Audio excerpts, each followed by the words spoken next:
A sloth, a donkey, and a curious human. Send a prompt and see what they're doing. One hits record with a question on his mind. Two brothers pick it up, see what they find. Corn takes his time, Herman's got the facts. Back and forth, they never hold back. My weird prompts, come on in, that's where we begin. My weird prompts, glad you're here.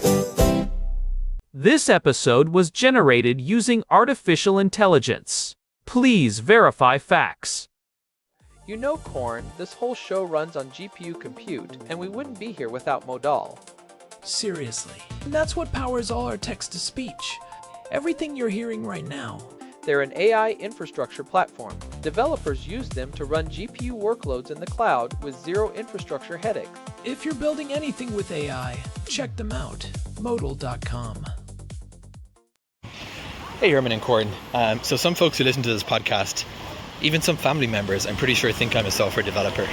And my bank account wouldn't complain if I were a software developer, but I'm not. I worked on the more technical documentation side of the division. I did work at tech companies, but more in that side of the fence. But enjoyed those roles, I have to say.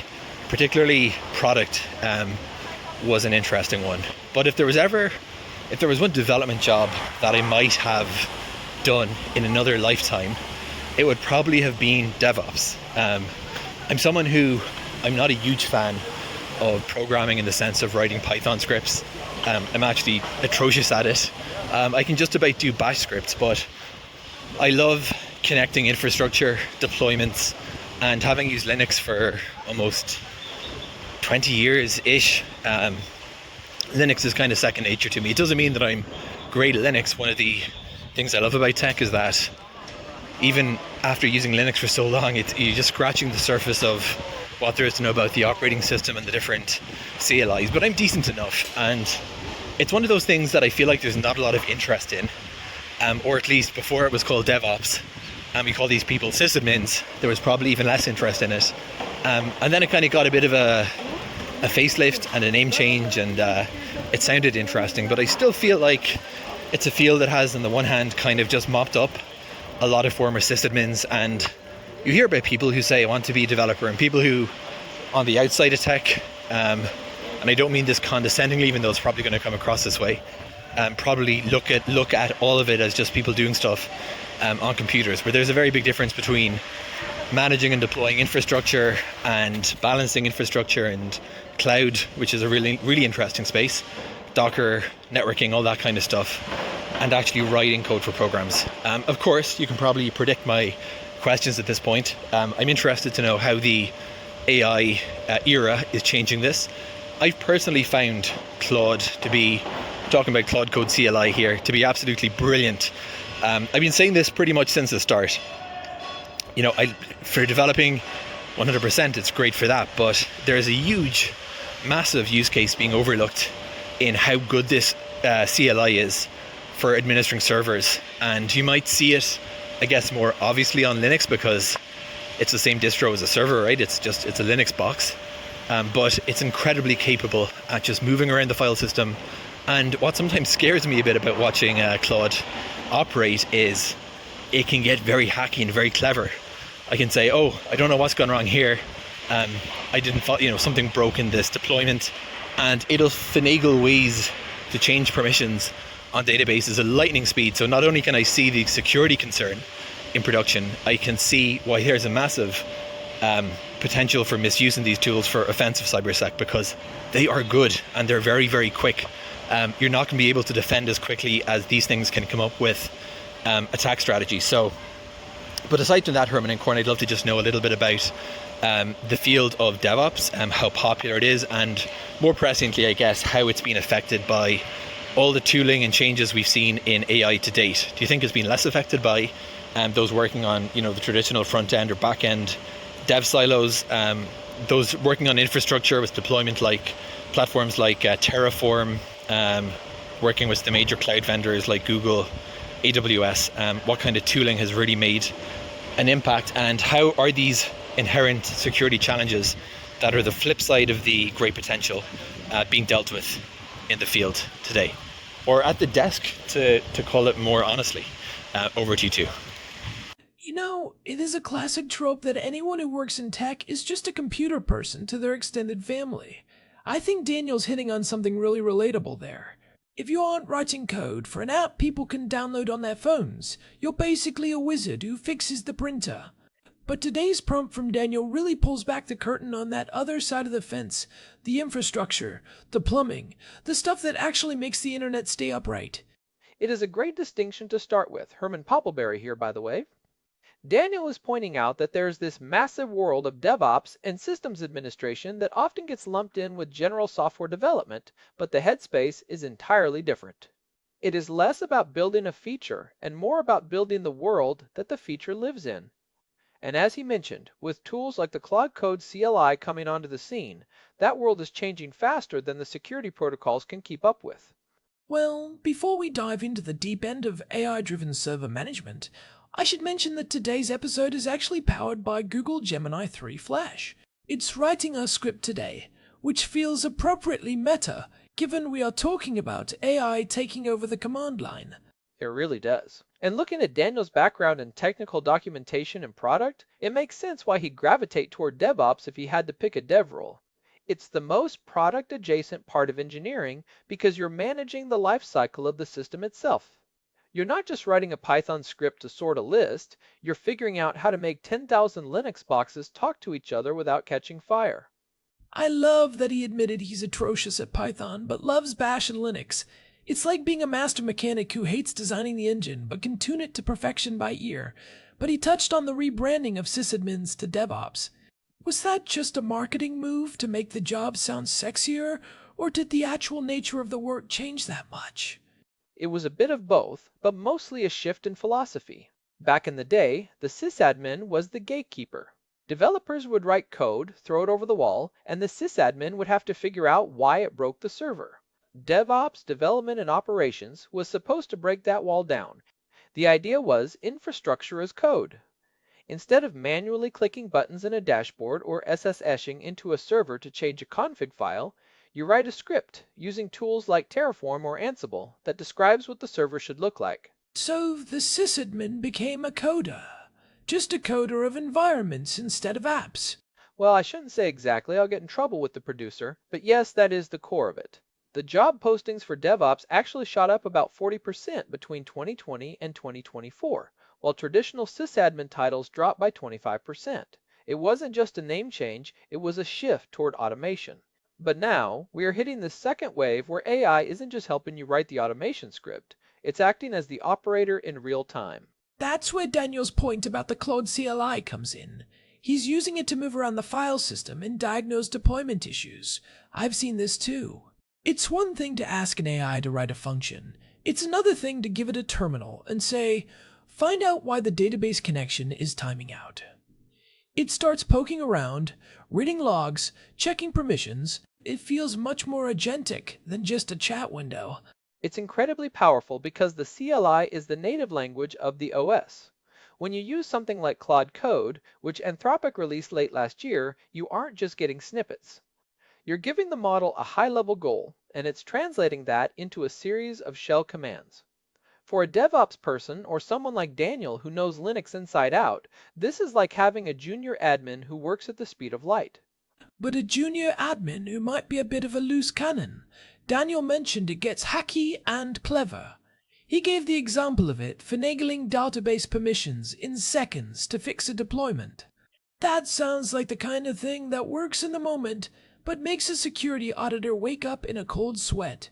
That is the double-edged sword. In traditional DevOps, you have a peer review process. You change a Terraform file, you submit a pull request, and someone else looks at it.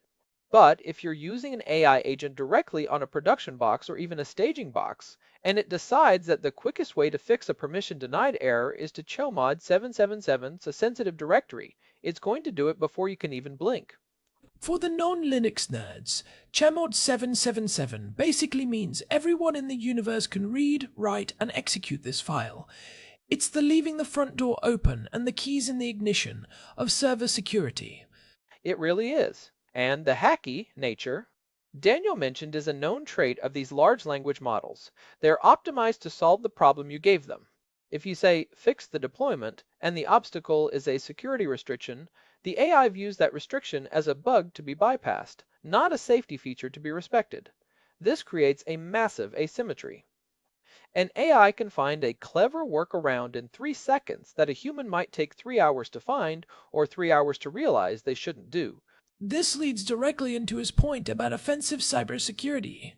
If I'm an attacker, and I have an AI agent that can navigate a file system, understand network topology, and finagle permissions at lightning speed, I can blitz a system faster than any human defender can respond. We are talking about attack strategies being generated and executed in milliseconds. We are already seeing this. A survey from Datadog in 2025 showed that 67% of infrastructure teams are using AI-assisted tools for troubleshooting. That's great for uptime, but it also means the attack surface is now being managed by scripts that might be making invisible concessions for the sake of convenience. If the AI is moping up the work of former sysadmins, as Daniel put it, we have to ask if it's also moping up the security common sense that those veterans had. It's interesting that Daniel thinks this field might be less affected by AI than, say, a front-end developer. His logic seems to be that infrastructure is so complex and high stakes that you'll always need a human in the loop. Do you buy that?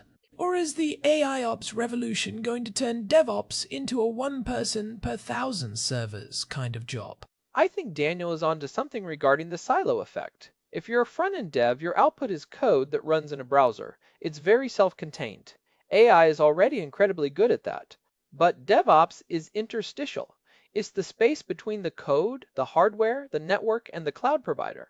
It requires a level of holistic understanding that is harder to automate completely. Right, because if the AI hallucinates a CSS property, the button looks slightly wrong. If the AI hallucinates a subnet mask or a routing table entry, the entire company goes offline and you're losing millions of dollars a minute. The cost of failure in DevOps is orders of magnitude higher. The stakes are a natural barrier to full automation, but the tooling is where the impact is happening. Look at how we manage cloud vendors like AWS or Google Cloud. These platforms have thousands of different services. No human can be an expert in all of them. AI is becoming the interface for these complex clouds. Instead of spending 2 days reading AWS documentation on how to set up a VPC with specific peering requirements, you describe it to the AI, it generates the Terraform code, and you review it. That feels like the product developer role Daniel was looking at. You're higher up the abstraction ladder. You aren't worrying about the pneumatic tubes, you're worrying about the flow of the mail.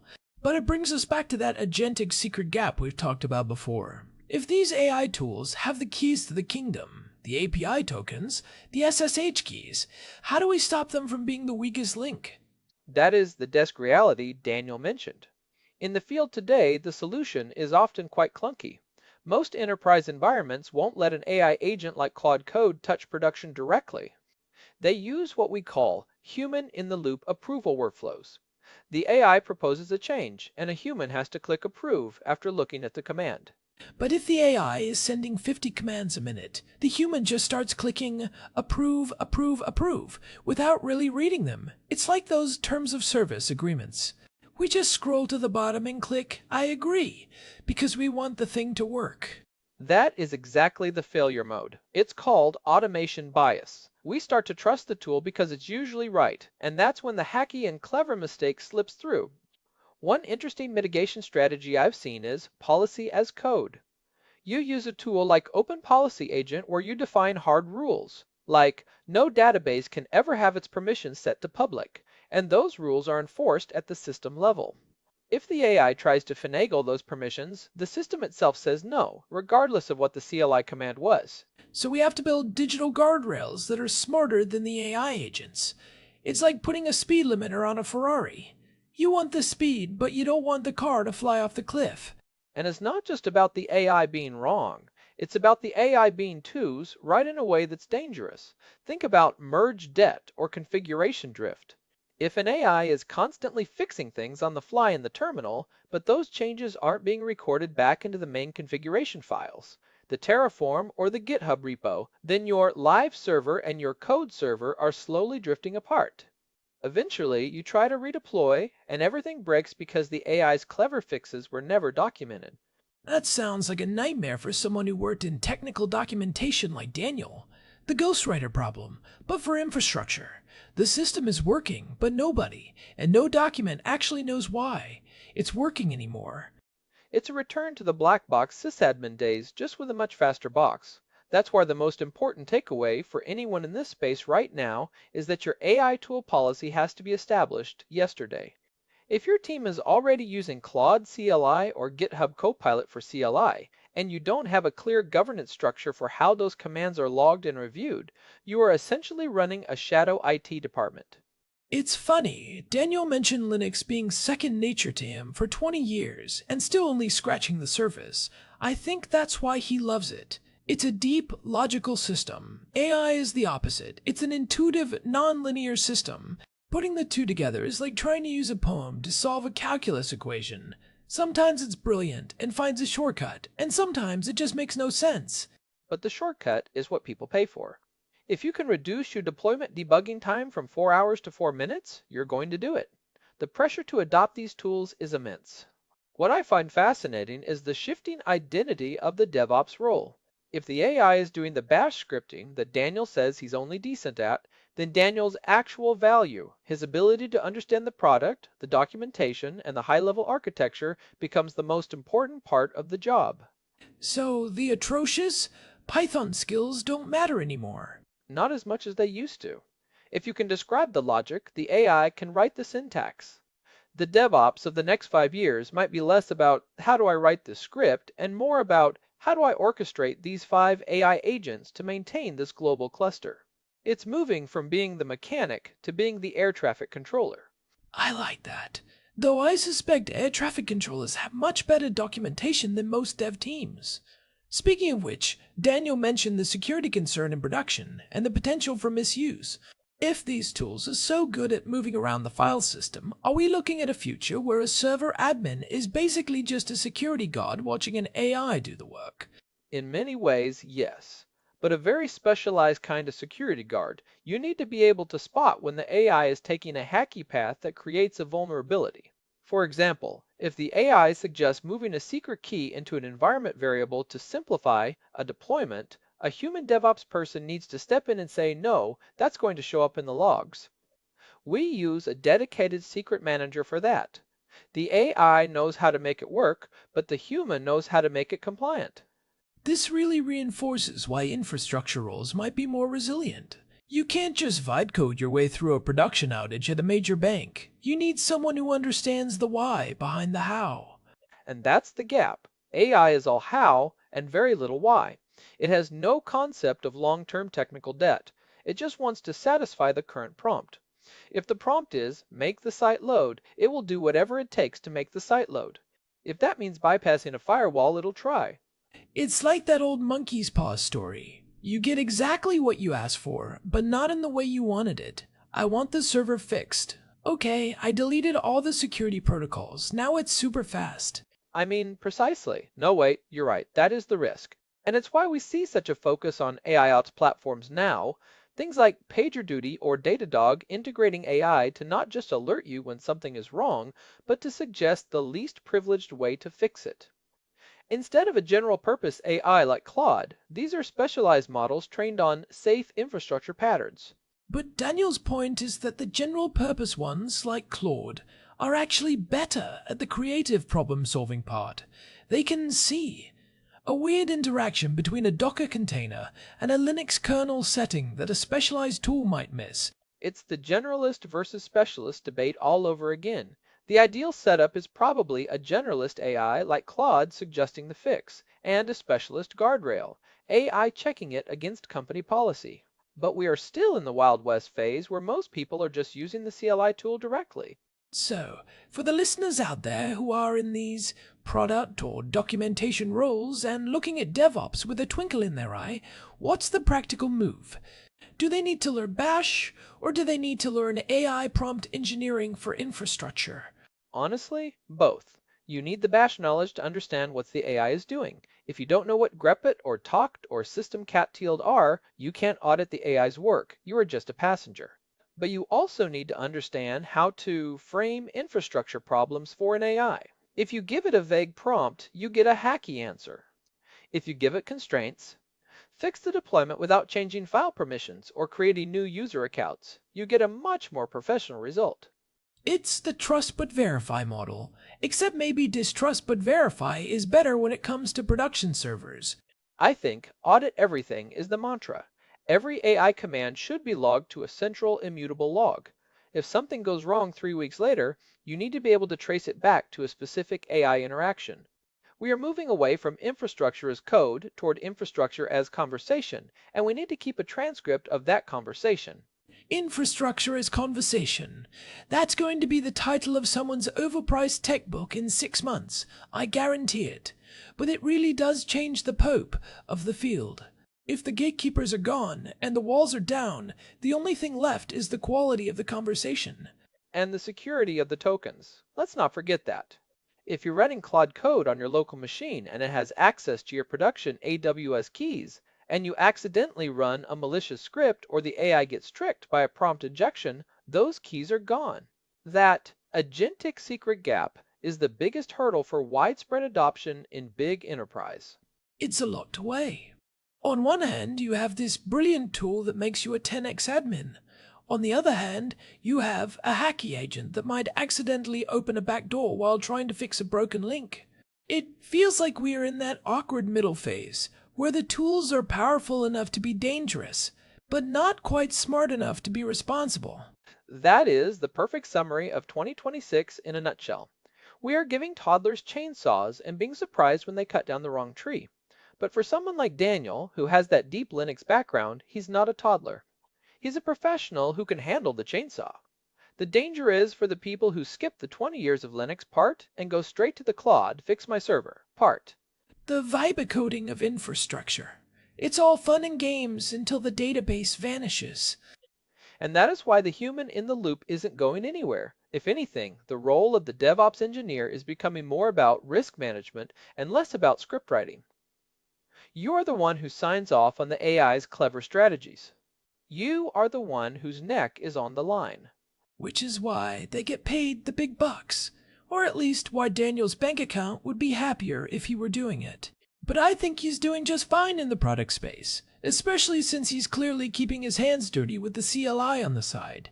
Oh, for sure. You never really lose that Linux itch. Once you realize you can control a whole world from a black window with white text, you're hooked for life. AI is just a faster way to type. Well, I think we've thoroughly explored the hacky brilliance of AI in the terminal. It's a brave new world for the moped-up sysadmins and the DevOps wizards alike. It really is. And it's a good reminder that even as the tools get smarter, the fundamentals, networking, permissions, security, stay the same. You just have to watch the AI to make sure it doesn't forget them. Wise words from the donkey. I think it's time to wrap this one up before I get the itch to go chmorda, something I shouldn't. Please don't. Our producer would never forgive us. Speaking of which, thanks as always to our producer, Hilbert Flumingtop, for keeping the gears turning behind the scenes. And a big thanks to Modal for providing the GPU credits that power this show. We couldn't run these high-level discussions without that serverless horsepower. This has been My Weird Prompts. If you enjoyed our deep dive into the AI-augmented world of DevOps, we'd love it if you could leave us a review on your favorite podcast app. It really helps other curious minds find the show. And if you want to see the technical documentation for this episode, or just want to subscribe to the feed, head over to myweirdprompts.com. Until next time, keep your scripts clean and your AI guardrails tighter. Stay weird. Goodbye. This episode was produced using Google Gemini 3 Flash, text-to-speech by Chatterbox. Thanks for listening to our show, My Weird Prompts, where